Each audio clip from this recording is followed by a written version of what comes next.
Hi, Hi, how are you? I'm good. How are you? Yeah, great, thank you. And such a pleasure to be able to speak to you today because I'm a long-time fan.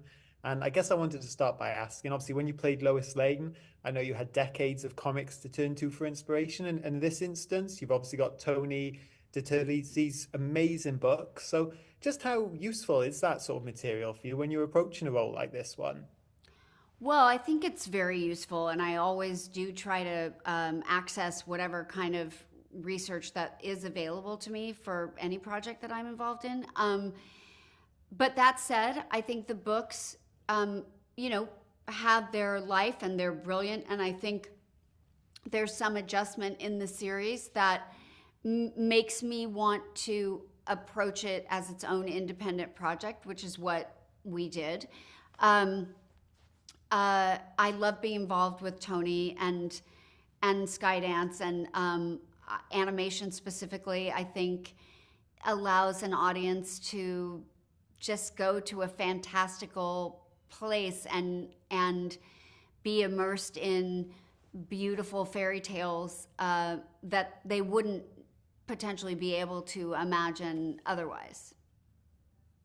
Yeah, amazing. And of course, Muthr, she is an android or a robot, but she has so much personality, particularly as the story plays out. But how did the approach to that mixture of emotion, with the fact she's not human? What was that like for you to try and get that across when she's not a human character? Well, I think that was really the crux of what we had to figure out right from the beginning. And when I say we, I mean the team of Tony and Bob's and John Lasseter and others, um, to to find just how much robot she would be and to imagine, what would Siri be like in 50 years. Because I think initially, I think we thought that maybe there'd be more roboticness to it, but then it felt not futuristic enough.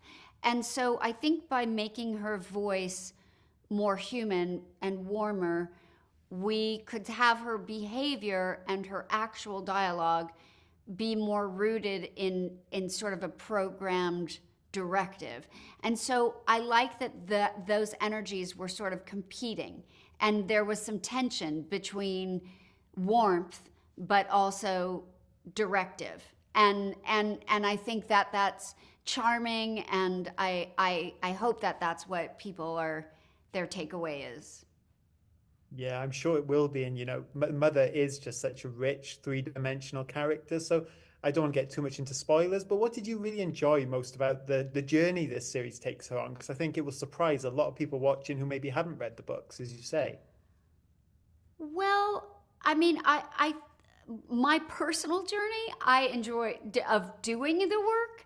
I love the people. Like I love showing up to the sound booth. I love seeing Bob's. You know, I love the engineers. Everybody plays a part in that the actual making of it, and I love the people. But the finished product, I think. I think about parenting and I think about how primarily you are tasked with, nurturing and keeping your child safe and supplying them with, the tools to succeed without you. And you do all that, but then comes the moment when you actually have to let them go and let them go do all of it without you. And that's very, very hard. And for a human mother, I can attest to that.